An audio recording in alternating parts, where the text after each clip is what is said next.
자리에 모이신 분들께서는 어쩌면 그간 10년 동안 했던 그 과정들에 대한 회고도 하는 자리가 되기도 하겠지만 더 중요한 의미는 이제 앞으로 농업회의소가 해야 될 방향 또는 구체적인 역할, 활동의 어떤 세부적인 내용들에 대해서 다시 한번 인지하셔서 어쩌면 가장 많은 지역들이 지금 시선을 주고 있는 것은 결국 이제 충남이거든요. 양적으로 많다라는 의미도 상당히 중요한 의미가 있고, 또 한편으로는 충남의 여러 지역들에서 혁신 사례들을 또 하나 이렇게 만들어내고 있습니다. 거창도 10년을 했지만 사업은 정말로 쉼없이 많이 해왔고, 또 회원들이 많이 들어오고 또 많이 이탈하게 됐지만 그 10년의 성과 속에서 이제 올해 하반기에 10년 평가를 하고 내년 전망을 다시 이제 밝히는 작업을 하는데 되게 좀 아쉬움이 큰 내용들이 좀 많았습니다. 10년 정도면 뭔가 이제 앞으로의 방향에 좀 더 밝고 좋은 비전들이 제시되어야 되는데 마지막 이 한 고개를 아직까지 넘고 있지 못하는 이 법제화 문제 때문에 여전히 좀 시리에 빠져 있는 분들이 많고, 또 한편으로 여태껏 도대체 뭐 했느냐, 이 정도면 어느 정도 좀 그 산을 넘어야 될 터인데 현장에서 추진했던 분들에 대한 요구는 인정하나 뭔가 뒷심이 부족하고, 또 정치를 하고 있는 일련의 우리 국회의원들이라든지 정부와의 이런 협상이나 관계 속에서 뭔가 좀 부족한 것들이 많지 않느냐에 대한 책임을 묻기도 합니다. 그 책임을 묻는 것에 대해서 사실 저도 많이 안타까워하고 있고, 또 한편으로는 이 과제 때문에 농업회의소 일을 하다가 청와대까지 올라가서 일을 했는데 지난 정부의 마지막 미션은 그거였습니다. 여러 농업과제, 농업정책의 어떤 그 수행들을 하는 과정에 이것만은 반드시 정리하고 넘어가자라고 했던 것이 농업회의소 법제화였습니다.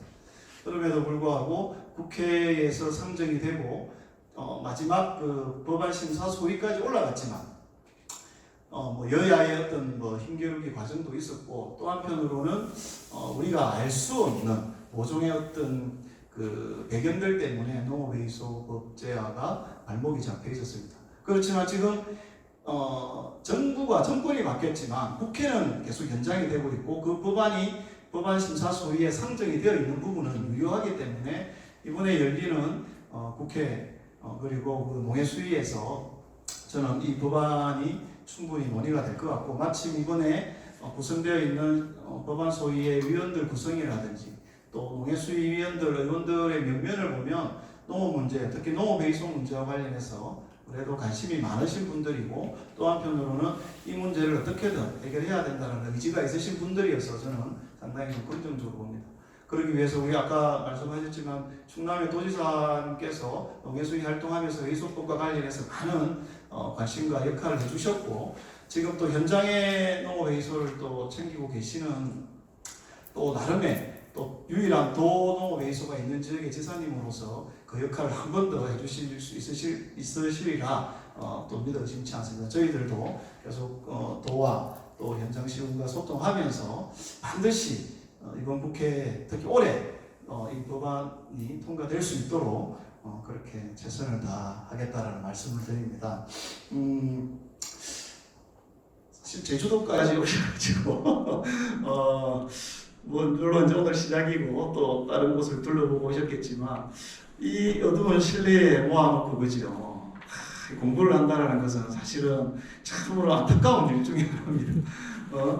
좋은 공기, 넓은 바다, 또 좋은 또 이 볼거리가 많은 제주도까지 와서 왜 우리를 이 딱딱한 사각형 방에 밀어놓고 공부를 시키느냐 하면 또 아쉬운 부분이 있지만, 우리 회장님 말씀하셨지만 여기까지 왔기 때문에 또 한편으로는 이제 어디 차 끌고 집으로 돌아가시지도 못하고 혼자서 또 이런 행동을 하면 또 턱 튀어 보이기 때문에 모두가 2박 3일 동안은 이제 같은 마음으로 한 배를 타신 상황입니다. 그래서 밥을 먹어도 같이 먹고 술을 먹어도 같이 먹고 잠을 자도 이 건물 안에서 빠져나가지 못하시고요. 공부를 해도 이제는 이 안에서 같이 하셔야 됩니다. 그렇기 때문에 이 자리에서 같이 공부하신 분들께서는 돌아가시면 그 의미를 분명히 새기셔서 현장에 가서 어떤 중요한 전파자 역할을 하셔야 되고, 또 한편으로는 제주도까지 가서 놀고만 왔느냐 또 이 소리를 들을 수 없지 않습니까? 그래서 제주도 농업연수의 가장 핵심의 내용이 뭔지를 새겨가시는 기회가 되시길 바랍니다.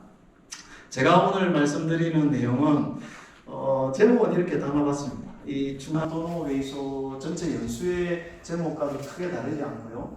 또 기존에 우리 현장에서 활동하고 계시는 회장님이나 국장님도 계시지만 또 도의 첫 임원을 맡으셔서 이게 이제 시군농업회의소가 아니라 도회의소이기 때문에 더 그 위치가 포지션이 강범해질 수도 있고 또 한편으로는 더 막연해 보일 수도 있습니다. 하지만 이게 시군이든 광역이든 중앙이든 전국이든 농업회의소가 가지고 있는 또는 지향하는 그 가치와 방향은 크게 다르지 않고 이 탄생 배경과 관련한 농업회의소에 기대하고자 하는 어떤 역할은 아주 이렇게 일목요연하게 정리되어 있는 것이 있기 때문에 그 얘기를 제가 오늘 짧은 시간 안에 전달을 드리겠습니다. 그리고 오늘 이 얘기를 듣고 또 내일 우리 노산 국장님께서 현장 시군 사례를 또 말씀드릴 거고요. 그러한 것들을 바탕으로 해서 지역에서 시군에서 이제부터 어떤 방향과 어떤 역할을 가지고 회의소 운영을 해야 되는지에 대해서는 여기 계신 분들께서 잘 새겨서 현장으로 돌아가시길 바라겠습니다. 우리 뭐 이렇게 개괄적인 내용들은 워낙 이제 우리 회장님들, 국장님들께서 많이 아시기 때문에 제가 개괄적인 내용은 좀 짧게 진행을 하도록 하겠습니다. 아시겠지만 그간 우리 농업계가 현장에 답이 있다 또는 현장 농민들 농업인 단체와 함께 파트너십을 유지하고 그것을 기반으로 해서 정책을 만들고 사업을 추진해야 된다는 것은 너무나 일반적이고 당연한 내용으로 되어 있고 그것이 뭐 조례든 어떤 예산이든 일련의 사업에 반영이 되어서 추진이 되고 있는 것은 너무 잘 아실 겁니다. 여기 계신 분들 치고 지역의 농업 관련, 농촌 관련 위원회에 참여하지 않으신 분들 최소 한 개 이상의 위원회 또는 어떤 각종 그 기구에 참여하지 않으신 분들 없을 겁니다. 심지어 작은 마을 단위나 면 단위에도 이런 것들이 깊이 체계화할 수 있도록 하는 정책이라든지 그 시스템이 많이 갖춰져 있습니다. 특히 올해 보십시오. 농지심의위원회를 다시 부활해서 이 농지와 관련한 이제 그 위원회를 우리 농민들이 주도하는 구성을 할 수 있도록 하는 데 대해서 다시 법적 요건이 강화되어 있습니다. 그리고 이것을 기반으로 해서 우리 농업인들이 현장의 어떤 그 위상을 지켜나가는 그 원칙적인 얘기들은 계속 유지가 되고 있습니다.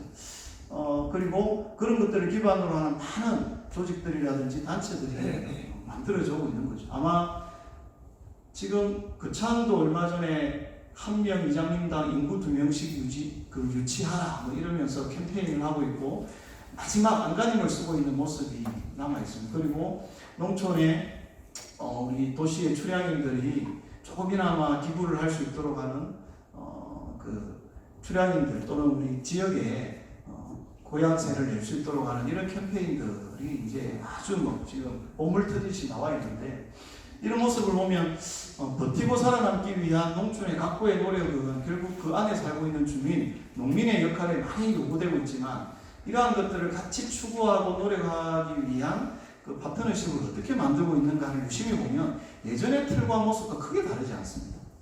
네. 관변단체 또는 그 각종 기존의 농촌 지역에 유지되고 있는 많은 그 조직들과의 이런 결속을 가져나가면서 캠페인들을 많이 하고 있는데 그런 것들이 실효성을 거두기 위한 친밀한 어떤 토론, 논의 그리고 그 결과물을 바탕으로 해서 우리가 무엇을 할 건가에 대해서 얘기하고 있는 부분들은 아직까지 많이 부족하다고. 거기에 농업회의소 같은 이 협치 조직이라고 만들어 놓은 조직들은 어떻게 기여하고 역할을 하고 있는가를 바라보면 여전히 아직까지는 그 파트너십이 관계가 깊지 않다라는 것을 느낍니다.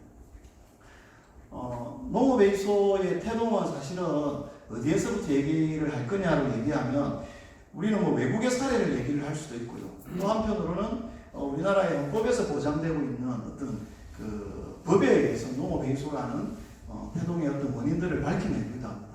그리고 가장 농민들에게 또는 우리 국민들에게 농업회의소를 이해시키기 위해서 가장 쉽게 인용하는 것은 상공회의소입니다. 여기 계신 분들이 원래부터 농촌에 거주하시고 농사를 지으시면서 농업농촌에서 그 역할이 한정되게 계신 분도 계시지만 외지에서 활동하고 또 다른 일을 하시다가 그 농촌으로 들어와서 지역으로 들어와서 또 어떤 역할을 하시는 분도 계시거든요. 자영업을 하시든 또는 어떤 그 외에 다른 일을 하시다 그런 역할을 하시는 과정에서 자연스럽게 본인들이 관계 맺었던 여러 어떤 조직들이나 단체들이 있을 건데요. 그 중에 익히 가장 많이 들어왔던 조직 중에 하나는 상공회의소일 겁니다. 상공회의소는 이미 이제 그 법이 만들어진 것이 1952년이라고 되어 있습니다. 그리고 헌법에 제가 아까 말씀드렸듯이 123조 5항에는 상공회의소와 동등한 입장에 농업회의소를 만들 수 있도록 하는 법령이 있습니다. 그 법의 내용이 바로 전에 하단에 보면 국가가의 책무 중에 이 헌법에 근거해서 농어민과 중소기업의 자주조직을 육성할 수 있도록 그리고 그 활동과 발전을 보장하는 이런 그 근거가 분명히 있습니다. 그걸 알고 상공회의소는 오랜 역사 속에서 이만한 역할들을 하고 있고 또 그만한 그 조직체를 갖추고 있는 거죠. 최소한의 군 단위에도 상공회의소가 아니지만 이런 상공회의소에 준하는 역할과 기능을 하고 있는 조직들이 있습니다. 하지만 농업계는 아시겠지만 다양한 농민조직, 농업계 조직들이 있지만 법적인 근거에 의해서 그 대표성을 보장받고 있는 조직이 없다라는 것은 여기 계신 분들이 다 잘 아실 겁니다. 물론 이제 한농련이라든지 농촌 지도자회, 4H 같은 조직이 있지 않느냐 이렇게 얘기하고 있지만 그 조직의 속성과 상공회의소의 이런 법적 근거의 속성은 전혀 다르다라는 것을 다시 한번 말씀을 드립니다. 농업회의소 법이 추구하고 있는 내용이 상공회의소에서 추구하고 있는 내용과 어떻게 이렇게 부합되는지에 대해서 제가 나중에 쭉 설명드리는 자료에 이렇게 부과가 될 거라고 생각합니다. 농촌 실은 굳이 제가 더 강조를 하지 않겠습니다. 인구가 이렇게 줄어들고 있고 전체적인 어떤 생산의 어떤 비중이라든지 이런 것들이 대한민국 최고의 기업이라고 하고 있는 삼성이라든지 이런 기업과 비교했을 때 얼마나 지금 그 격차가 크게 드러나고 있고 이런 인구의 비중이나 우리가 이제 속된 말로 표가 안 되는 농업의 어떤 비중이나 농민들의 숫자 이런 얘기를 하면서 실제 이런 그 전반적인 처우나 대우가 얼마만큼 지금 취약해지고 있는지 이런 부분들은 우리가 일상에서 워낙 얘기를 많이 하고 있지 않습니까? 대한민국 농민 숫자 여기에 대해서 물어보면 되게 얘기하시는 분들이 다 달라요. 농민 숫자가 몇 명이냐? 농법인 숫자가 몇 명? 농가가 몇 농가냐? 경영체 등록된 그 비중이 얼마나 되냐 물어보면 얘기하는 분들이 다 다릅니다. 농민이라는 기준 자체도 다 다르거든요.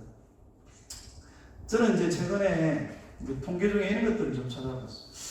우리나라 농민을 100만이라고 얘기하기도 하고 150만이라고 얘기하기도 하고 진짜 제대로 된 농민 숫자 100만도 안 된다 이런 얘기를 다 하고 있어요.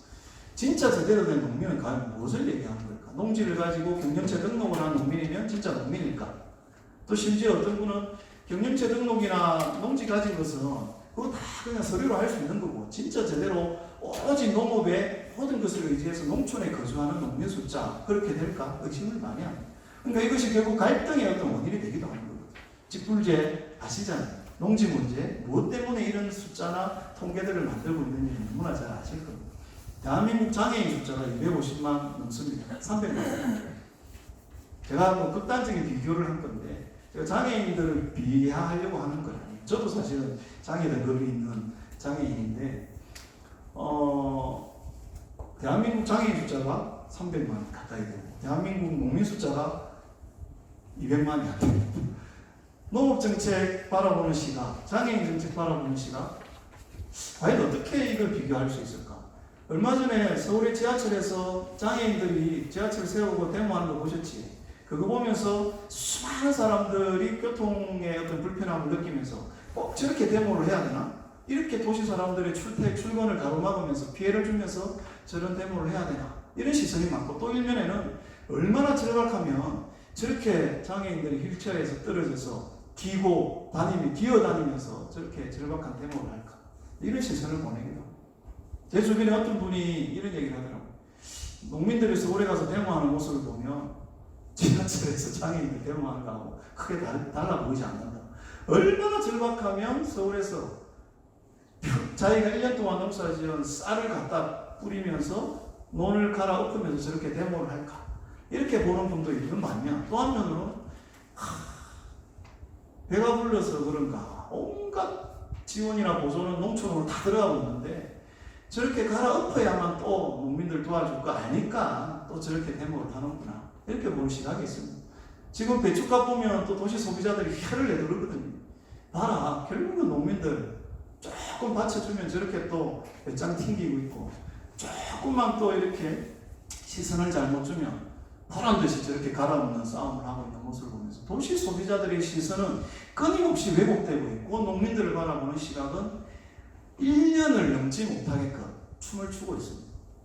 결국 그들도 평소에는 내 부모, 내 할아버지 다 농사 지었고 내 고향은 내 영원한 고향은 농촌이라고 얘기를 하고 나도 나이가 들면 농촌에 가서 기농해서 살고 싶다라는 낭만적인 생각은 다 가지고 있지만 농촌을 바라보고 농민을 바라보는 시각은 여전히 이렇게 많이 왜곡되어 있습니다. 이런 문제를 해결하기 위해서 실제 우리는 농민을 바라보는 정책이나 또 역할 외에 도시 소비자들 다수의 압도적인 숫자인 다수의 도시 소비자들을 바라보고 우리 농업에서는 또 어떤 역할을 할까 이런 고민들도 느껴집니다. 예, 요 통계 얘기하다가 제가 얘기가 조금 많이 지나갔고요. 네, 결국 대한민국을 먹여 살리고 있는 것은 뭘까를 가지고 얘기하면 이런 수치의 개념들을 가지고 많이 얘기를 합니다. 삼성전자하고 직접적으로 비교를 해보기도 하는 거죠. 대한민국은 삼성전자가 또는 어떤 굴지의 기업이 수출을 하지 못하면 또는 그 노동자들이 파업을 하면 또 제대로 그 공장이 가동되지 않는 대한민국은 정말로 암담한 상황이지만 농민들이 그의 농사 풍년이면 또 잘못 농사를 지은 이런 문제와 관련해서 우리 국민들이 바라보는 시각이라든지 이런 문제들은 얼마나 차이가 있는지 그런 것들을 한번 비교해 볼 필요가 있을 것 같습니다. 아까 말씀드렸던 내용들이 이런 선명한 선정적인 사진 속에서 드러나는 거죠. 지금 여전히 우리 농민들 이 문제 때문에 각 지역마다 지금 들불처럼 또 일어나고 있습니다. 요건 글쎄 이 농작물이 뭔지 우리 농민들은 보면 아십니다. 그죠? 그 안에 실험에 겨워있는 농민들 모습이 있고요. 쌀도 마찬가지로 얼마 전에 이렇게 또 갈아엎는 모습들이 있습니다. CPTPP 문제는 이제 우리 현장에서 활동하는 농민들, 활동가들, 간부들마저 이걸 제대로 설명할 수 없는 어려운 주제가 됐습니다. 용어도 어려울 뿐더러 도대체 이걸 가지고 우리는 농민들에게, 지역 주민들에게 어떻게 설명하냐. FTA, 우루과이 라운드 설명할 때만 해도 어느 정도 우리는 입에 달라붙었던 말이었고 이것 때문에 우리 농업의 처지가, 농촌의 현실이 어떻게 될 것이다라는 것을 얘기를 할 때만 해도 그때 다수의 주민들, 농촌에 사는 주민들, 농민들은 서울에 같이 데모하러 가자 하면 최소한 한 명에 버스 한 대씩은 모을 수가 있었던 시절이 있었습니다. 그리고 지금 CPTPP 문제를 가지고 우리 마을 이장님이, 농민회 회장님이, 한농민 회장님이 마을에 가서 CPTPP 문제 가지고 한번 얘기해 보시라면 어떻게 설명해야 될지 모릅니다. 용어도 어렵고 이걸 가지고 도대체 이전에 FTA는 뭐였고 CPTPP는 뭔지에 대해 설명하자면 복잡하기도 하고 머리가 아프기도 합니다. 뭐 정책의 악순환일 수도 있고 또 세상이 바뀌고 가고 있는 이 흐름 속에서 더 곤욕스럽게 만드는 흐름이기도 하지만 왜소화되어가고 늙어가고 있는 이 농촌에 더 복잡하고 어려운 어떤 국제정세나 흐름들 속에 우리 농업 문제, 농촌 문제가 얼마나 지금 많이 위축되어 있다는 것은 더 잘 아실 거라고 생각합니다. 그리고 앞서 말씀드렸던 이런 소멸 위기에 있는 지역들이 이렇게 많이 늘어나고 있다는 것. 면 단위 하나가 유지되지 못하다 보니 예전에는 단순히 뭐 농협 몇 개가 통폐합되면 결국 이렇게까지 가는구나 뭐 이렇게 바라봤던 시절이 있었습니다. 지금은 농협의 어떤 통폐합 이런 문제가 아니라 면 단위의 소멸, 심지어 군 단위가 이제는 없어지면 이게 옆에 어느 군하고 합쳐질까 이런 이야기를 지금 하고 있는 상황까지 왔습니다. 충남도 다르지 않을 거고요. 경남도 이제 2만 명 정도밖에 안 나온 군단위가 이제 생기고 있습니다. 선만이 무너지고 2만 몇천 명이 이제 겨우 유지되는 이런 지역들이 나타나고 있습니다. 2만 명이면요 서울의 큰 대규모 아파트 단지 하나 정도 인구입니다. 네, 아파트 단지 하나 큰 게 2만 명이 이렇다니까요. 그러니 도시 사람들이 볼 때 아무리 면적이 넓지만 저 농촌의 어떤 상황들이 얼마나 이렇게 이질감 있게 보이게. 지금 배추 아까 제가 말씀드렸지만 물가 때문에 지금 매일 나오는 뉴스 이야기가 그겁니다. 농민들은 쌀값 떨어졌다고 지금 대응하고 있는데 지금 나오는 뉴스의 주 내용은 김치값, 배추값, 계란값 한때 난리가 났었죠. 그러니 이 문제와 관련해서 결국 가장 억제하는 것은 농식품부보다 더 이제 상대적인 비교율을 따지면 그렇지만 영향력이 있고 힘이 센 우리 정부 부처인 기재부가 억제고 있는 현실이 이겁니다. 제가 사실 그 짧은 기간이지만 1년 조금 지나 서울의 그 정책과 관련된 부분들을 컨트롤하는 그 청와대 농해수 비서관실에서 일을 해봤지만 대한민국 농식품부 공무원들이 참 어떻게 보면 너무 안 됐더라고요. 불쌍하게도. 청와대 비서관한테 겁을 먹기보다는 기재부 공무원들한테 겁을 더 많이 먹고 있어요. 기재부에 불려가는 게 더 힘들어하는 모습이 역력합니다. 물가 문제 때문에 사실은 끽소리도 못하고 모든 부분들에 있어서 이 농산물들이 억압을 받고 있는 모습을 봤을 때 그 속사정들을 제가 일일이 다 말씀드릴 수 없지만 결국 우리는 현장에서 농식품부 공무원들을 욕하기도 하고 이 농정에 대해서 책임을 많이 묻기도 하지만 거기에 있는 농식품부 공무원들이 실제 그 제대로 된 농업정책을 펴기 위해서 힘을 실어주는 역할을 저는 대거 우리 농민단체들이 해야 되지 않느냐. 그래서 제가 협치 좋은데 가장 좋은 협치는 농식품부 공무원들하고 농민들이 같이 기재부 앞에 가서 데모하는 것만큼 중요한 게 없겠다. 여기도 그 스트레스 받고 저기도 눌리고 있는 이 농식품부 공무원들한테 우리가 손가락질하기보다는 농식품부 공무원들 데리고 차라리 기재부 앞에 가서 같이 데모를 해야지. 야, 정말로 이렇게까지 물가 정책이 우리 농업 문제, 농산물 문제에 이렇게 막강한 그 힘을 좌지우지하고 있다, 이런 생각들을 좀 해봤습니다. 회의소라는 조직을 얘기할 때 저는 이제 이런 예를 듭니다. 시군에 우리 농민단체가 몇 개인지 물어보면 우리 회장님들이 다 이렇게 손을 꼽아보는 조직이 있습니다. 근데 장목반 조직까지 합치면 몇 개입니까? 물어보면 이제 그 숫자가 막 넘어가는 거죠. 그 외에 법인 조직 다 상당히 많습니다. 중앙단위도 역시 우리가 이런 조직까지 다 했나 싶을 정도의 농민단체들이 있습니다. 닭, 품목인 그 닭 한 마리, 닭이라고 우리는 그냥 육개 또는 살랑이 이렇게 생각할 수 있잖아요. 또 올라가 보면 무슨 토종닭도 있고요. 또 이름도 듣도 보도 못한 희한한 닭과 관련된 조직들이 막 쫙 나요. 돼지 하나를 가지고도 그 조직들이 막.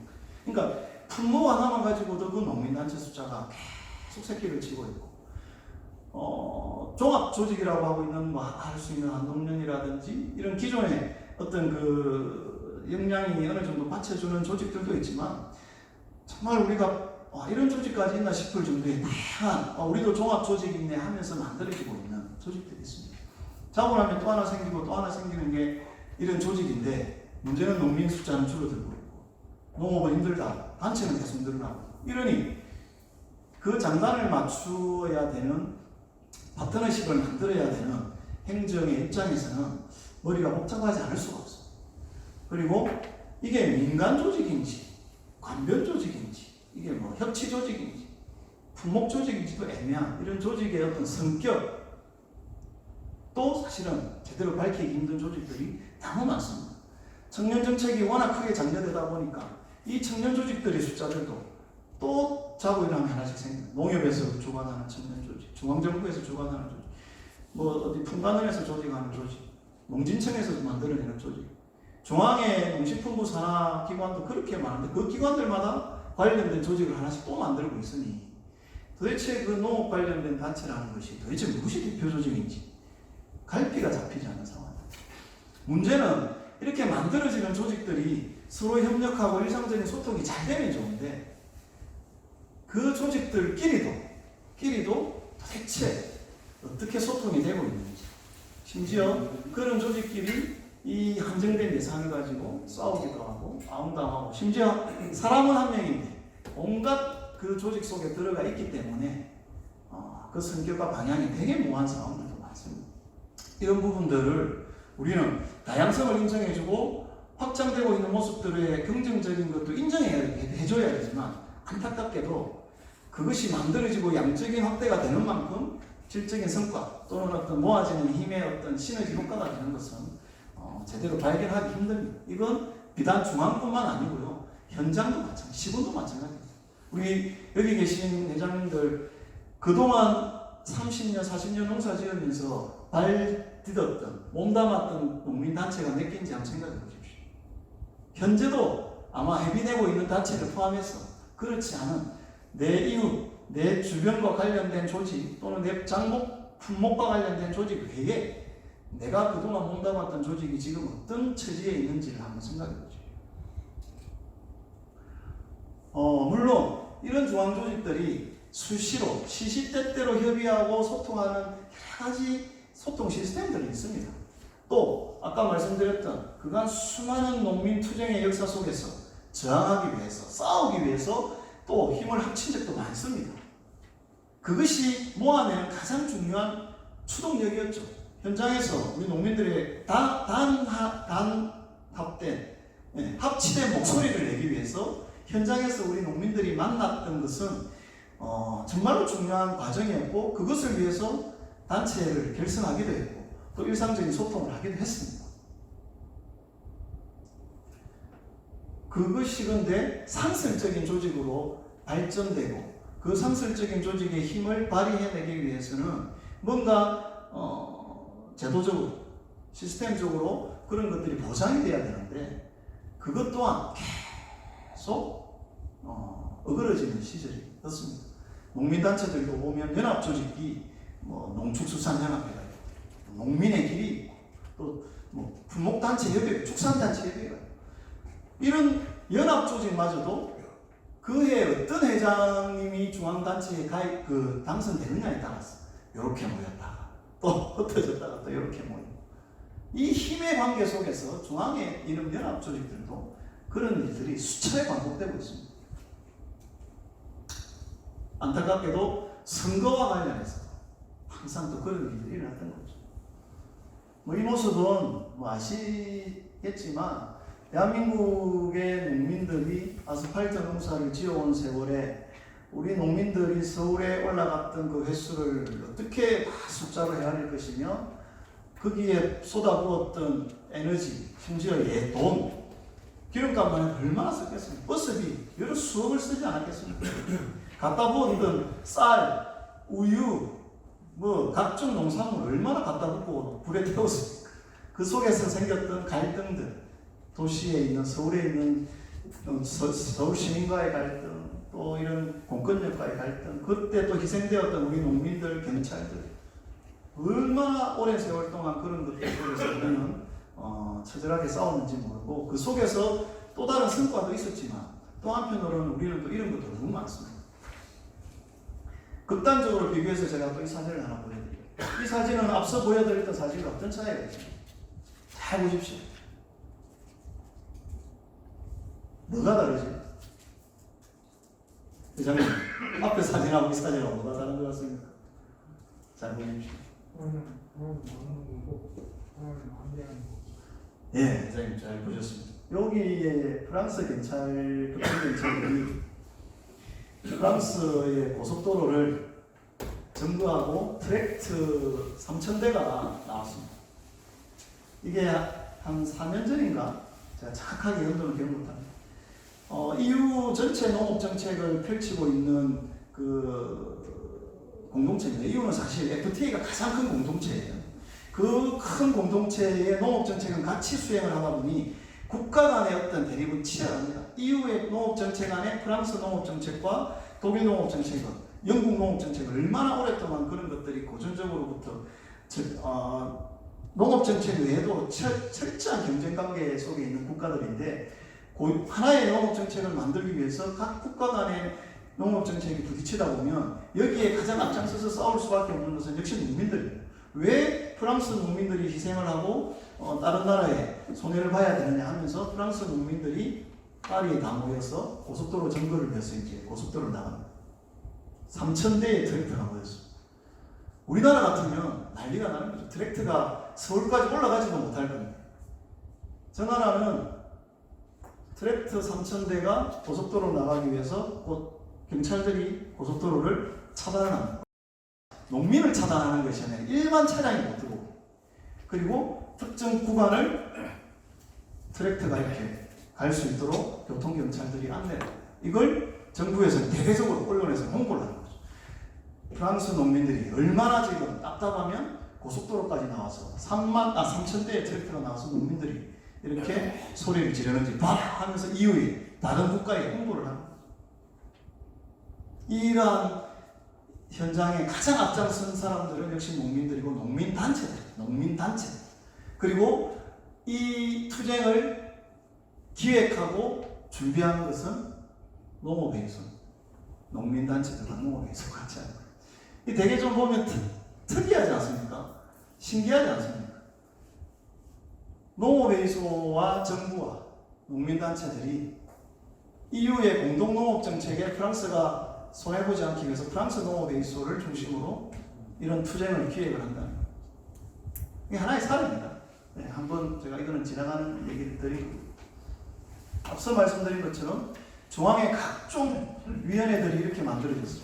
얼마 전에 새 정부 들어서 이런 부처에서 관할하고 있는 위원회 외에 각종 부처 소관위원회, 대통령 직속위원회, 총리실 주관위원회 포함해서 위원회를 싹 정리해서 알맹이만 좀 남겨라. 그리고 제대로 운영해라 해가지고 정부 부처에서 이 소관위원회들을 좀 정리를 했습니다만, 그 전에 우리 농식품부의 법에 근거해서 운영되고 있는 각종 위원회들이 이렇게 많았습니다. 심지어 어떤 농민단체가 가서 우리 이런 것 좀 같이 하자 이렇게 설득하면 또 장관님은 그 앞에서 아이고 그래 그렇게 해야죠. 담당자 불러서 고려해봐 검토해봐 하면 뚝딱뚝딱 하루 지나면 며칠 지나면 또 이런 위원회가 하나 만들어져. 그거는 뭐 도나 시군도 그런 사례가 있을 겁니다. 위원회를 만들기 위해서는 여러 절차와 과정이 필요하지만 여기에는 또 예산도 수반되지만 이 위원회를 만드는 목적이라든지 이런 부분들은 농민들이 필요해서 만든 겁니다. 그런데 오랜 동안 이 위원회를 운영해왔지만 1년 12달이 가도록 한 번도 운영되지 않고 있는 위원회도 있고, 실제로 그 실효성이 아주 의심되는 위원회들이 정말 많습니다. 이 위원회가 제 역할을 하고 이 위원회들을 통합해서 제대로 운영만 했으면 실제로 저는 또 한편으로 우리 농민들의 의견을 수렴하는 그 과정에 뭔가 좀 많은 어떤 기여도나 역할들이 있었을 거라고 생각을 하는데 아쉬움이 참 많습니다. 시군 조례에 농업기술센터가 소관하고 있는, 도에 우리 농업정책 담당에서 소관하고 있는 관련 위원회가 뭐가 있는지 한번 유심히 살펴볼 기회가 있었으면 좋겠어요. 이거는 도농업회의소가 해야 될 역할이기도 하고요. 그런 것들을 잘잘못을 따지는 것이 아니라 제대로 검토해서 그런 것들을 슬림할 건 슬림하고 강하게 폐기할 것은 폐기하고 통합할 것은 통합해 나가는 절차 역할, 이것도 농업회의소가 해야 될 역할. 왜냐하면 회의소가 있기 때문에 굳이 필요 없는 위원회들은 정리하는 것은 맞죠. 그래서 농업회의소의 분과를 만든 것이거든요.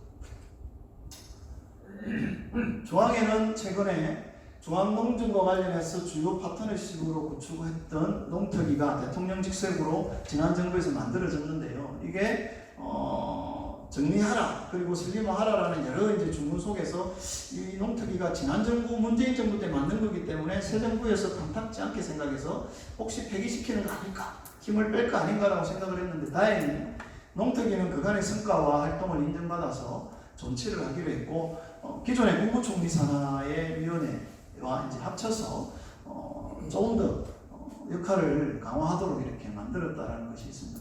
원래 농특위의 주요 방향은 자문기구의 역할이 아니라 추후에 농업외소가 조금 더 정착이 되고 하면 이런 역할들은 향후 중앙농업회의소, 전국농업회의소의 역할로 가져가야 될 방향과 숙제 속에 있었습니다. 요건 지난 문재인 정부의 큰 그림 속에서도 있었고 이건 여전히 유효하다는 말씀을 드립니다.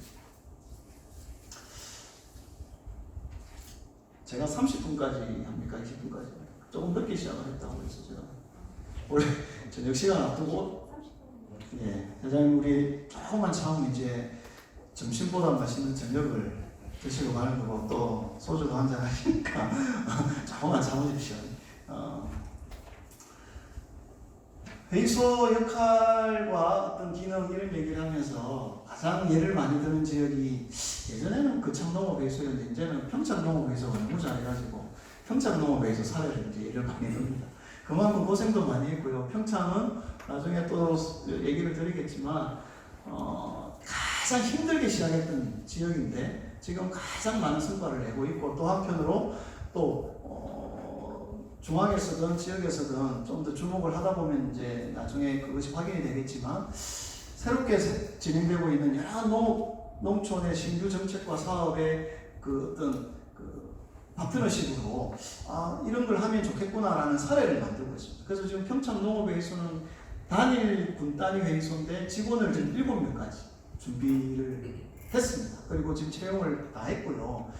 회의소가 그런 역할과 기능을 확장해 나가는 데 있어서 행정이 아주 막강한 힘을 좀 실어주고 있는 상황인 지역이고요.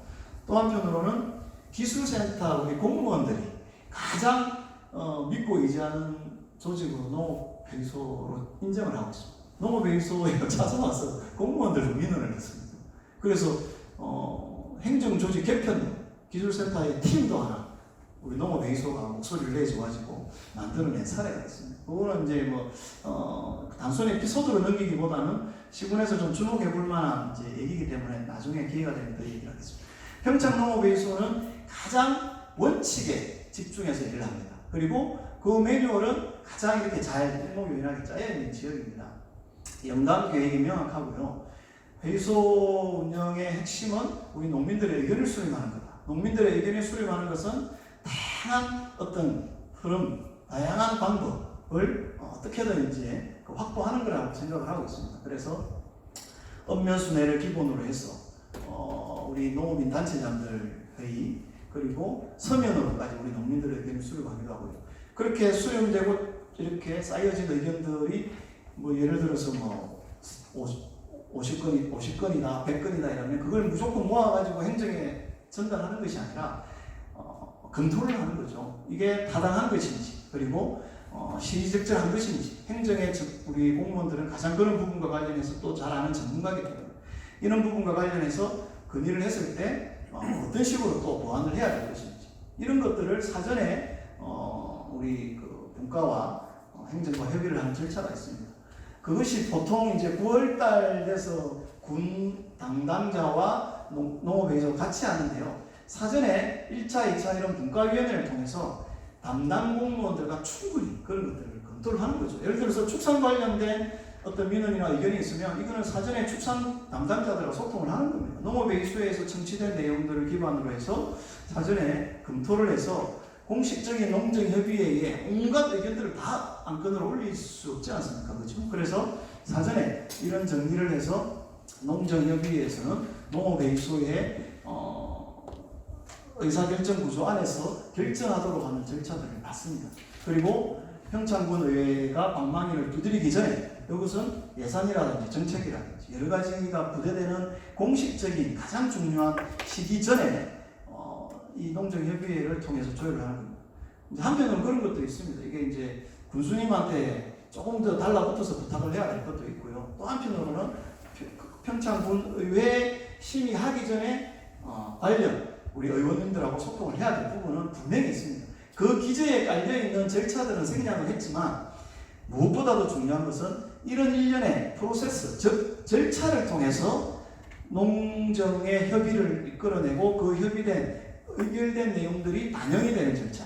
이것은 기존의 농민단체들이 그냥 우리 군수님 찾아가서 기술센터 소장님 찾아가서 이거 해주십시오. 이게 우리 지금 농민들이 원성이 이렇게 자자하고 이렇게 우리 농민들이 지금 불만이 많은데 이거 해주십시오라고 이렇게 전달하는 방식과 어떻게 다른지를 한번 볼 필요가 있습니다. 농민단체는 좀 와일드하지만 그 성격에 맞게끔 전달하는 것도 필요합니다. 그렇게 해야 힘이 실리게 하거든요. 하지만 그것이 실현되는 절차를 보완하고 조금 더 주도성을 가지고 우리 농민들과 소통해내면서 실질적인 성과를 이끌어내는 것. 그 성과는 뭡니까? 결국은 실현되는 거잖아요. 해달라 했는데 알았다 하고 검토해보겠다라고 군수님이 대답하는 것과 이런 절차와 과정을 통해서 구체적으로 예산과 정책으로 반영되는 것은 다른 겁니다. 그런 것들을 어떻게 검토해보고 절차를 거쳐서 실현해내는가는 사실 우리 농업인 단체가 그동안 잘 운영을 못했던 부분도 있습니다. 저도 그건 인정합니다. 저도 농민단체 활동할 때만 하더라도 이런 절차보다는 오히려 담당자도 말 안 통해. 기술센터 소장님 찾아가는데도 뭐 예산에 있어서 안 돼. 뭐가 안 돼. 그러면 그냥 군수님 찾아가가지고 조르는 방법밖에 없다. 군의회 가가지고 해달라고 떼쓰는 방법밖에 없다. 그렇게 해서 될 때도 있었지만 사실은 요구만큼 지속적이지 않았을 때도 있습니다. 그 순간을 극복할 수 있는 방편이 만들어지기도 했지만 지속적이지 않았던 때도 있었습니다. 그런 문제는 그래서 아까 우리 프랑스 농민단체와 농업회의소가 짜고 치듯이 농민단체와 농업회의소가 같이 협의할 부분이 충분히 있다. 정책은 예산은 농민들의 시선이 가 있는 거잖아요. 농민들에게 필요한 것이기 때문에 단체나 회의소가 공이 같이 요구하는 건데 의회나 행정이 그럼 이걸 어떻게 검토해서 반영되도록 할 것인가는 밖으로는 농민들의 목소리를 크게 내어주는 역할을 농민단체들이 하고 안에서는 끊임없이 회의소를 통해서 그 정책적 협의, 예산적 협의를 의회와 행정 담당자가 하는 겁니다. 그래서 봐라, 결국 우리 농민들이 목소리를 크게 내니까 농업회의소가 이런 역할을 해주니 이렇게 반영이 되더라. 그리고 행정 담당자 입장에서도 의회 입장에서도 이거 해줘가지고 손해볼 일이 없으면 하는 겁니다. 사실 그런 역할들을 체계적으로 짜임새 있게 진행하는 것을 기획하는 역할은 누가 해야 되느냐? 결국 농업회의소의 우리 국장님들이나 정책을 담당하시는 분들이 해야 돼요. 그래서 일상이 피곤합니다. 사무국장님이나 정책을 담당하는 분은 일상이 피곤합니다. 왜냐하면 한 명의 담당자를 만날 일이 아니거든요. 꾸준히 점검을 해야 되고 시스템을 점검도 해야 되지만 또 관련된 농민단체, 의회, 행정 사이에 왔다 갔다 하면서 조율을 해야 되는 역할이 쉽지가 않은 겁니다. 어떨 때는 힘들죠. 밖에서 소리 지를 때가 제일 편했다는 생각이 들 때도 있습니다. 그리고 그 시스템 중에 하나는 뭐냐면 그렇게 건의되고 전달됐던 것이 어떤 과정을 밟고 있는지 농민들은 틀림없이 이걸 전달했는데 어느 날 예산이 반영 안 됐다 그러고 나면 끝나는 것이 아니라 지금 회원께서 의견 내신 것이 또는 어느 단체에서 건의했던 것이 지금 단계에서 국가에서 이렇게 검토되고 있습니다. 또는 담당자와 이렇게 소통이 되고 있습니다. 전문가 자문을 이렇게 받고 있습니다.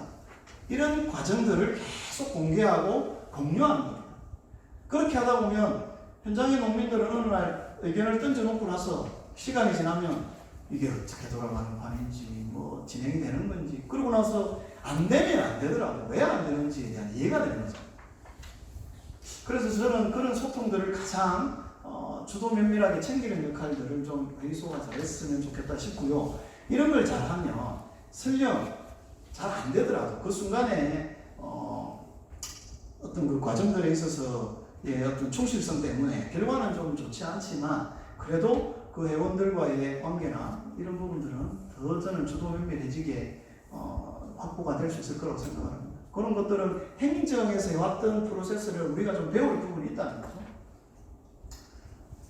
네, 뭐 조례를 이렇게 만들어내는 역할, 또 이런 사업들을 만들어내는 역할, 예산을 확대하는 거라든지 지원 사업들을 이렇게 해나가는 것, 그리고 관련된 단체나 농협과의 협의를 해나가는 이런 많은 사업들을 평창이 어떻게 해왔는가에 이런 사례들이 있습니다.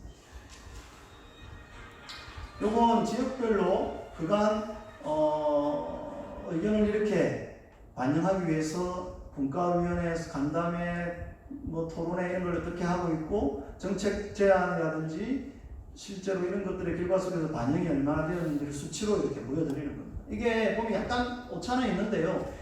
이게 반영이 되었는지 안 되었는지 잘 확인을 못하고 있는 지역도 있고 아직까지 초창기 농업 배수소 같은 경우는 이걸 정책이라고 제안했는데 실제로 온갖 민원성 의견들을 다 올린 것도 정책 제안이라고 이렇게 숫자로 파악했던 지역들도 있습니다. 그러니까 그 절차나 과정들이 편차가 좀 있기 때문에 이런 숫자적 차이는 있지만 여전히 그래도 이런 데이터들을 확보해서 우리 전국적인 상황들을 모니터링을 하고 있습니다.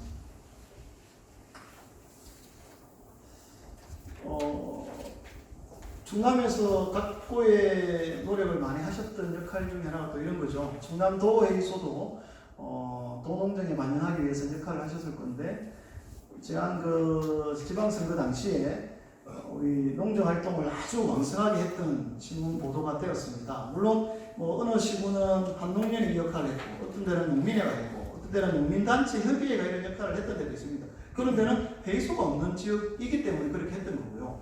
그리고 농업회의소가 있는 지역은 그런 농민단체들의 그 의견들을 같이 모으고 그런 역할들을 중간에서 기획 조정하는 역할을 회의소가 해서 이런 역할들을 했습니다.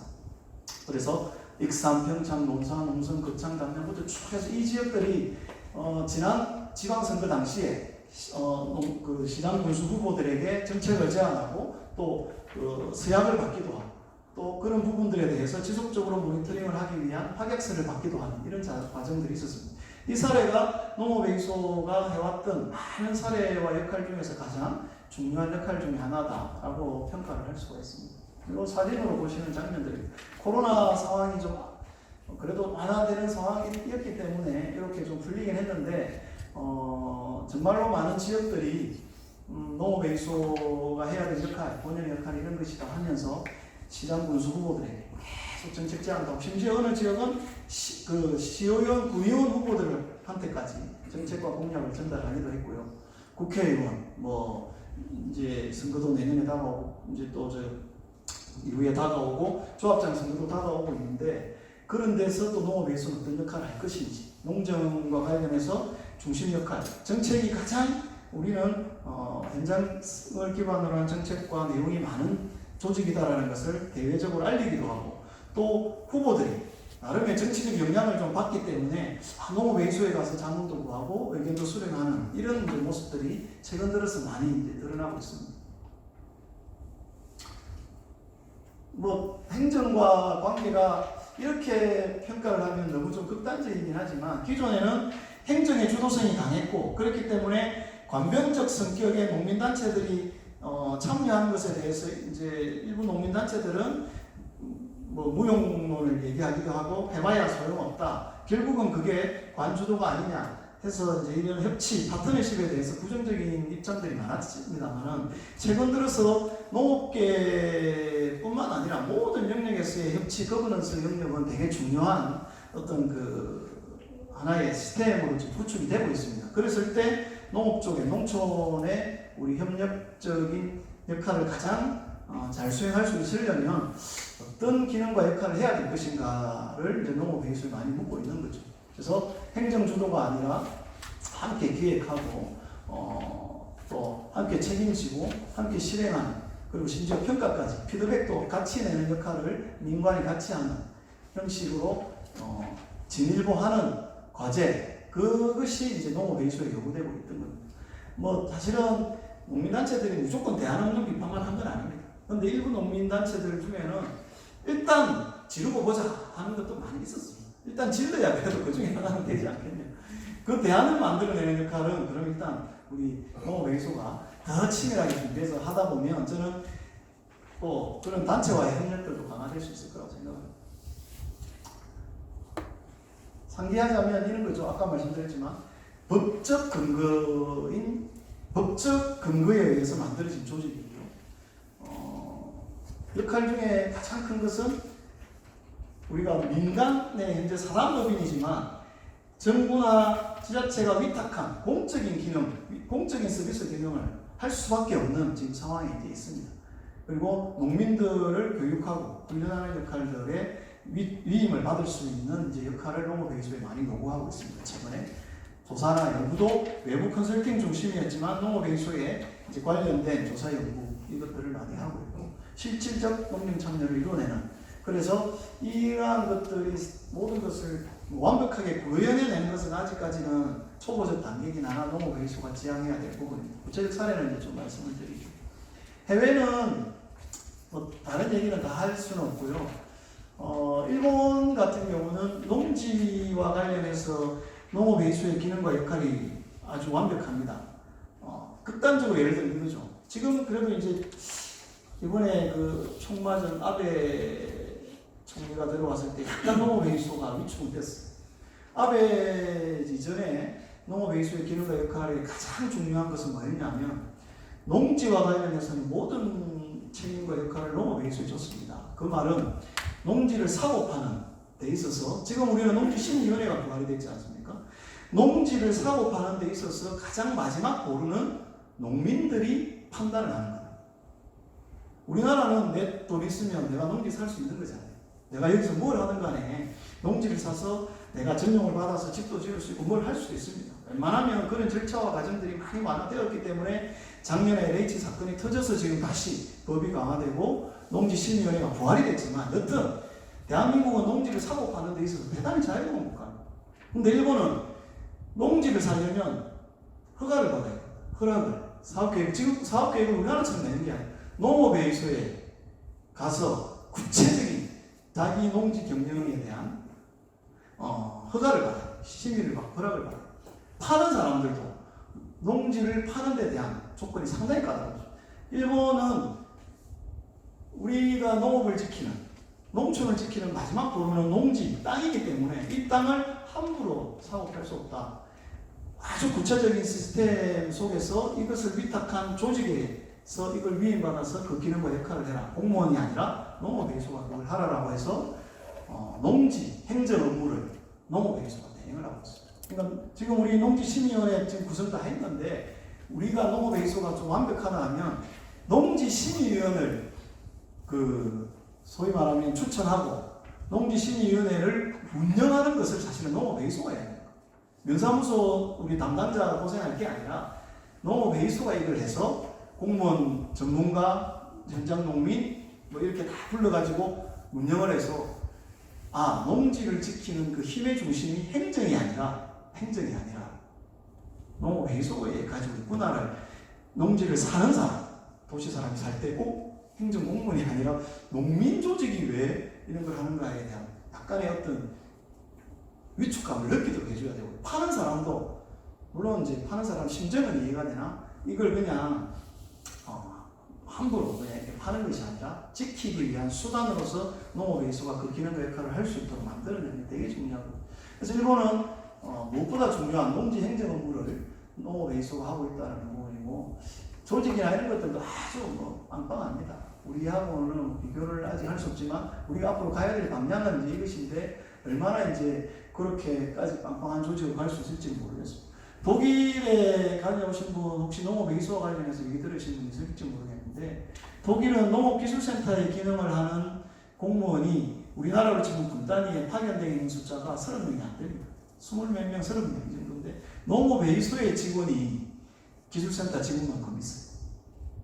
독일은 농업회의소 직원이 공무원이에요. 중공무원이에요. 그래서 아주 그 농업회의소 직원들의 권한과 위상도 높을 뿐더러 역할들도 아주 막강하다는 것을 알 수가 있습니다. 이건 자료를 나중에 보시고요.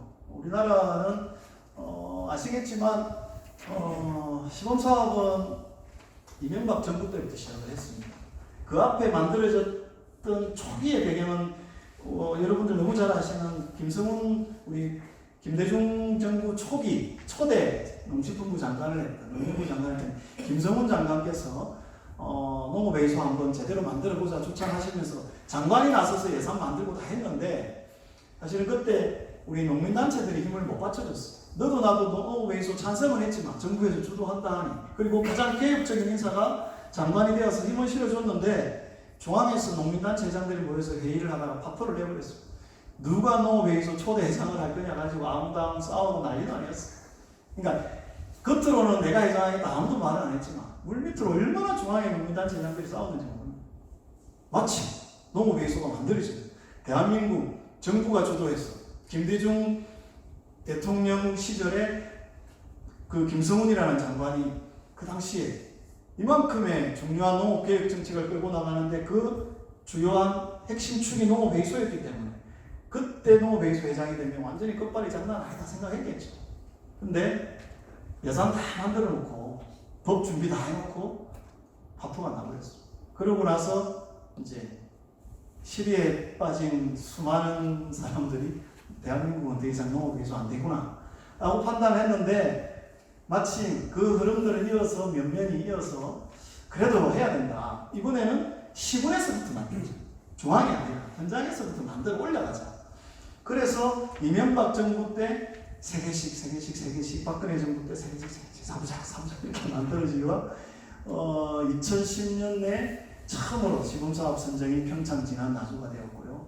2차로 고창공항 거창 이렇게 되어가지고 지금껏 이렇게 오고 있습니다. 10년 이상 걸린 거죠. 진안, 고창은 1, 2차 때 만들어졌지만 지금 문을 닫았습니다. 사실 초기에 많이 힘들었죠. 문을 닫았다는 것도 저는 이해가 되고요. 초기 만들어진 조직이 살아남아서 지금 그래도 잘 되는 지역도 충분히 저는 격려를 해줄 가치가 있다고 생각합니다. 문을 닫았던 이유는 제가 나중에 얘기 드리겠습니다. 충남에 보십시오. 이렇게 많이 모여 있습니다. 충남 아니면 대한민국 농업에 있어 얼마나 힘이 빠지는지 아시겠죠. 그리고 충남도는 앞선 우리 그 지사님 포함해서 여러 이제 공무원님들이 고생 많이 하셨어요. 제가 아까 언급을 드렸던 그 과장님도 정말로 초기에 고생만 많이 하시고 좋은 결과를 못 보셨는데 힘을 많이 실어주셔서 자체 시범사업 지역들도 만들어내기도 해서 전국에 지금 여기 운영이 26개는 잘못된 표입니다. 실제로 만들어진 지역이 26개고요. 지금 설립 추진이 되고 있는 게 7개. 경남은 거창남에만 지금 만들어져 있고 아직까지 속도가 좀 더디고 제주도 오셨는데 제주도 농업회의소도 앞전에 도농업회의소 추진하다가 그 담당자는 제가 오면서도 통화해 아직도 지금 농업정책 담당하고 계시고 계속 속상해 죽습니다. 한숨 마시고 있었는데 지사님 바뀌었기 때문에 이번에 또 한번 해봅시다 하고 있고요. 농민단체들이 계속 바뀌었어요. 회장님들 바뀌고 초기에 분위기 조금 있다가 또 단체장님 새로 오면서 회의소가 아이고 해 뭐 이런 분위기 있는 분도 있고 또 어떤 분은 바뀌어서 그냥 해봐야지 이런 분도 있고 그럼에도 불구하고 제주도는 광역 단위의 농업회의소 추진력이 그래도 아직까지 남아있는 지역으로 평가할 수 있습니다. 혹시 여력이 되면 다음에 오실 때는 충남도 제주도 농업회의소가 만나는 자리를 한번 만들어 주십시오. 그러면 담당자도 지사님이나 부지사님 만나서 그때 소통도 할 수 있고 힘 실어주는 분도 있어요. 거창은 예전에 선진지 견학으로 제주도 왔을 때 아예 도청으로 갔어요. 그래서 제주도 농민단체들과 제주도 부지사님하고 앉아가지고 농업회의소와 서로 협력하는 이런 자리들도 한번 했었습니다. 조직은 뭐 이렇게 짜여 있습니다. 잘 아실 거고요. 여기에 우리 참여하시는 분들이 시군도 비슷하긴 한데 우리 이사회를 구성하고 있는 임원들이죠. 그리고 우리 사무국 아직까지는 많이 힘들지만 사무국이 이렇게 갖춰져 있는 조직입니다. 회원총회는 시군은 열리기가 거의 힘듭니다. 작게는 뭐 300~400명, 많게는 1,000명 이상의 회원 조직을 갖춰져 있기 때문에 대의원회를 두는 거고 이 대의원회는 그래서 단체를 대표하는 분, 읍면을 대표하는 분, 그리고 분과를 대표하는 분, 그리고 농협을 대표하는 분들이 들어가 있습니다. 이건 뭐 글씨가 너무 작은데요. 이렇게 많은 지역들이 이렇게 오랜 기간 동안 이런 숫자를 유지하고 있고, 보면 그 지역 농민 숫자의 뭐 10%부터 2%대, 뭐 2%, 3%대도 있지만 아주 많은 고생들을 하면서 회비를 내고 있는 회원들, 탈퇴한 회원들도 어떻게 챙겨갈 것인가 이런 고민하고 있고요. 농협이 몇 개 단체가 농협이 몇 개나 들어가 있는지, 회비가 1년에 뭐 예를 들어서 3만 원인지 6만 원인지 뭐 1년에 3만 원이면 얼마입니까? 얼마 안 되죠. 정말 이게 안타깝습니다. 2,000원, 3,000원, 5,000원 뭐 이렇게 내고 있는데 그럼에도 불구하고 근근히 유지가 되고 있는 상황. 상근자 5명인데부터 평창은 지금 이제 7명까지 늘어났습니다. 거의 뭐 1명, 2명 고전을 하고 있습니다. 법인으로 거의 다 등기는 돼 있고요. 조례도 다 만들어졌죠. 예산도 보면 편차가 큽니다. 뭐 여기는 평창을 보면 뭐 5억대, 뭐 여기는 뭐 보면 예산이 사실 거의 없는 데도 있어요. 뭐 억대도 있지만 뭐 몇 천만 원대에서 머물고 있고, 군수님 바뀌고 시장님 바뀌고 갑자기 뚝 잘라진 지역도 있고, 잘 만나가지고 또 갑자기 확 늘어나는 지역도 있고, 아주 뭐 맞습니다. 지자체에 지원하는 것, 그리고 자체적으로 대비내는 비율, 그리고 공모를 해서 이런 데서 가져오고 있는 이런 것들이 이렇게 좀 정리가 되어 있습니다. 사업은 뭐 자문하고 교육하고 서비스하고 조사하고, 그리고 뭐 동화처럼 로컬푸드 직매장을 운영하기도 하고요. 그리고 뭐 축제를 위탁해서 운영하기도, 농업인이나 행사를 대행하기도 하고, 기농기초센터, 인력지원센터, 아마 충남이 그런 사례들을 많이 가지고 있을 거예요. 그거는 세부적인 걸 좀 더 보도록 하겠습니다. 많은 회의들을 하고 지역과의 교류도 하고 농정 예산 참여 이런 것들을 진행하고 있습니다. 거창 사례인데요. 뭐 조례 만드는 것들.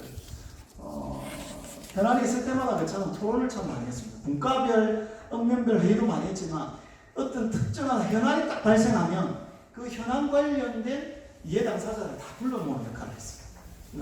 라운드 테이블 하는 역할이죠. 그래서 농업회의소의 기능과 역할 중에 하나는 우리는 단체가 아니다. 단체가 아니라 라운드 테이블이라고 해서 모든 단체 이해 당사자들이 불러 모으면 그 사람들이 모여서 회의를 하는 겁니다. 회의체라고 우리는 계속 얘기를 했습니다. 회의체. 그래서 우리는 그 창이 아마 10년간 다른 지역에 비해서 가장 많은 회의와 토론을 하지 않았는가 싶은데, 크고 작은 그런 현안 사업에 대해서 또는 갈등들이 생겼을 때 토론이나 이런 것들을 참 많이 했던 기억이 있습니다. PLS 시행될 때는 모든 마을에 다 들어가서 교육을 했어요. 농업회의소가. 풍가능과 거창군 농업기술센터의 협조를 받아서 농업회의소 이사, 대의원, 회원 중에서 강사를 뽑았어요. 그래서 면별로 2명씩 강사를 뽑아가지고 그분들이 260개 마을 중에 230개 마을에 들어갔어요. 모든 거의 마을에 다 들어가서 PLS 관련된 교육을 하고, 이분들이 현장 농민들의 의견을 수렴하고, 그러니까 그 당시 PLS 처음 시행할 때도 되게 갈등들이 많았습니다. 것이기 때문에 그 당시 기억하시는 분 아시겠지만, 그래서 현장에 이런 소통들을 농업회의소가 좀 해보자. 그리고 공익형 직불제 시행될 때도 마찬가지입니다. 그 창군 농업회의소에서 어떤 역할을 할 건지, 이때 농협이나 행정이 잘할 수 있는 역할도 있지만 농업회의소가 이 농민들 교육이라든지 어떤 모니터링을 어떻게 하면 좋을지 그런 사례들을 가지고 연구도 하고 실행도 해봤습니다. 그리고 농지조사.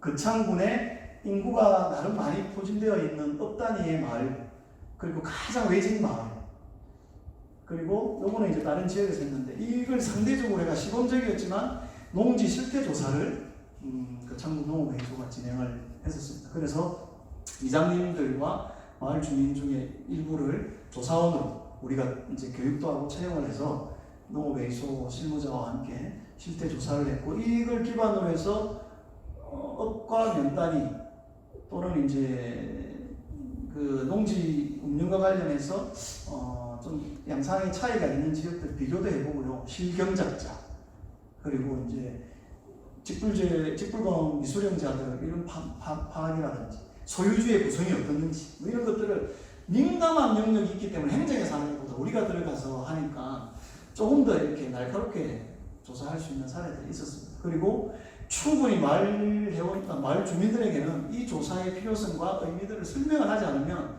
오해 소지했기 때문에 그런 작업들도 했고요. 그래서 그런 역할들을 농업회의소가 했기 때문에 행정은 민원 발생에 대한 그 어떤 그 소지가 없어서 되게 고마워했고, 우리는 이런 것들을 통해서 조금 더 주도 면밀한 파악을 할 수 있었기 때문에 성과가 있었다고 생각합니다. 이런 조사 결과가 중앙의 농특위에 반영이 되어서 대통령 직속의 어떤 그 회의 자료를 만드는데 보고가 되기도 했었습니다. 요건 이제 앞으로 각 시군마다 같이 고민을 해봐야 될 내용인데요. 농지위원회나 이제 이런 것들이 만들어졌을 때 단계별로 농업회의소와 우리 현장과 실제로 어떤 식으로 이 프로세스를 만들 건지, 과정을 만들어서 앞으로 진행을 할 건가, 이런 부분들을 계속 보완하고 또 실험적인 시행들을 해볼 필요성이 있습니다. 그리고 이게 사실 용역 이러면 외부 업체, 전문가 조직들에게 주로 많이 맡기지 않습니까? 그래야 행정이 아주 편하거든요. 해본 데서 해야 되고, 행정이 원하는, 공무원들이 원하는 대로 만들어줘야 이 용역의 결과물들의 소위 만족도가 높습니다. 그런데 농업외수에 맡긴다는 것은 상상을 할 수가 없는 거예요. 농업외수에 전문가가 제대로 있나, 또는 이런 일을 할 수 있을 만한 조직이나 시스템이 갖춰져 있나. 그럼에도 불구하고 행정과 농협이 같이 고민해야 되나, 농업외수와 같이 고민해야 되는 것 중에 하나는 소액이라도 2천만 원짜리라도 농업외수하고 같이 계약을 해서 용역을 맡겨볼 필요가 있어요. 예를 들면 읍면수대 하잖아요. 정책 발굴하지 않습니까? 그리고 진행되고 있는 농지 또는 어떤 농지위원회 운영 또는 직불제 운영과 관련된 어떤 교육, 여러 가지 모니터링에 대해서 농업외수가 좀 이런 것들을 모니터링하고 평가하고, 그런 그 결과물들을 조금은 투하가지만 그럴 때 전문가 자문이나 어떤 정리하는 걸 좀 도움을 받아서 어떤 결과 보고서를 만들어내는 역할들은 저는 한 1년 정도 과제로 해가지고 농업외수에 저는 줄 수 있다고 생각합니다. 여기에는 많지는 않지만 한 사람 사무장의 어떤 인건비를 보완해내는데도 법적으로 아무런 그 위배함 없이 할 수도 있고요.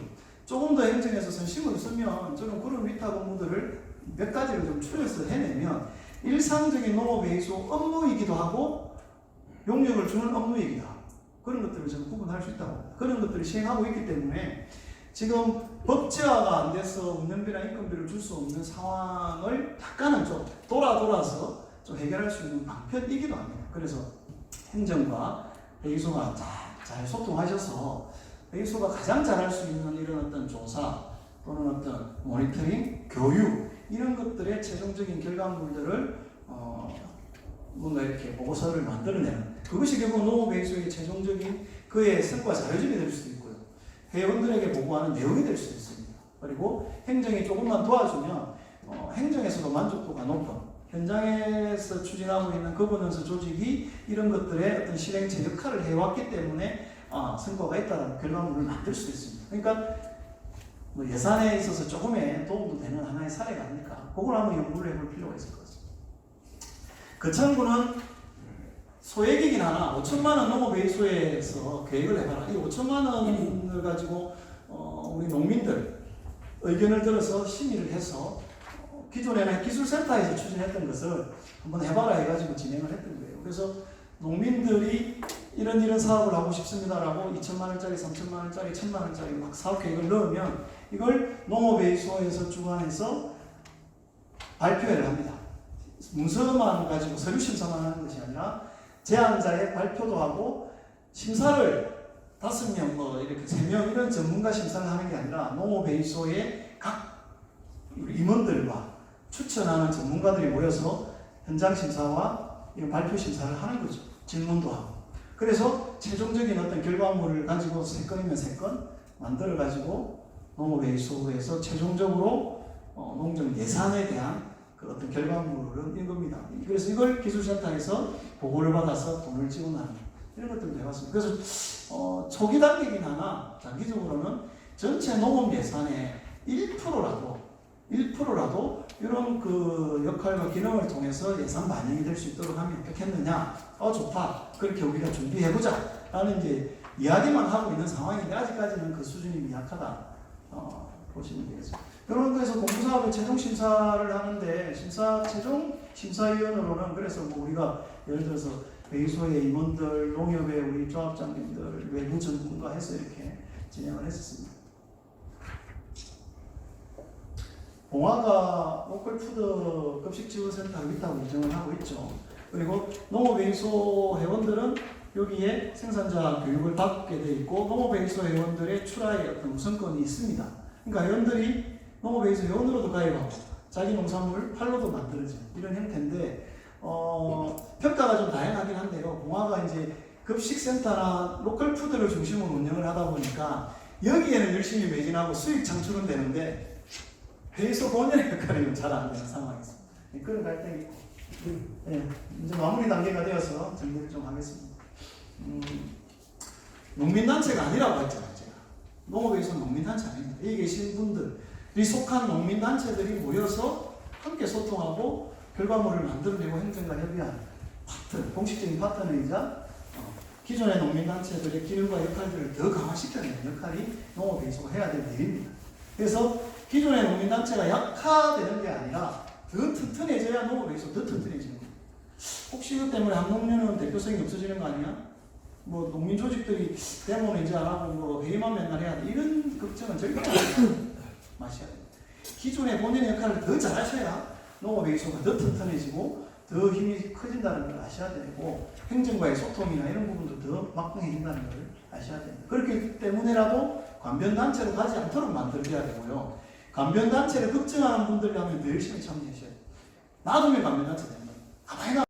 우리 회장님 혼자서 뚝딱뚝딱 도지사님하고 공무원하고 다 해먹으면 어쨌거나 그렇기 때문에 그렇게 않도록 하기 위해서 모든 분들이 더 예민하게 참여하고 더 많은 의견 내시고 적극적으로 활동을 하셔야 지역 농민들에게, 현장 농민들에게 사랑받는 조직이 되는 겁니다.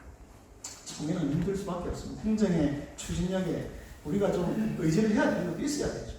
그건 어쩔 수가 없지만 그 관변적 성격과 민간의 성격을 잘 어떻게 절충하느냐, 이게 되게 중요하다고 봅니다.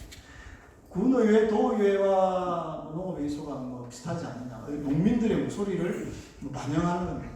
당연히 그건 되게 중요합니다만 의회는 의회의 본연의 기능이 있다는 걸 너무 잘 아시잖아요. 그 시스템을 우리가 접근할 수는 없어요. 다만 정책적 보완 역할은 농업회의소가 잘 할 수 있습니다. 지금 10년 되니까 의원들이 그냥 좋은 어떤 아이디어, 정책 없냐, 뭐 행정사무감사할 때 뭘 어떻게 같이 할 거냐 서로 협의하기도 하고요. 예산 반영이나 이런 걸 위해서 소통을 많이 합니다.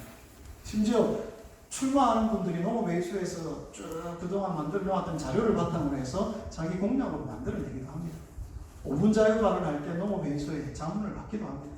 이게 사실은 중요한 파트너십인 거예요. 그러니까 기능이 중복될 수가 없어요. 물론 농업회의소 역할 열심히 하신 분이 이제 내가 한번 출마해서 의원도 한번 돼보겠다면 더 하려면 좀 좋죠.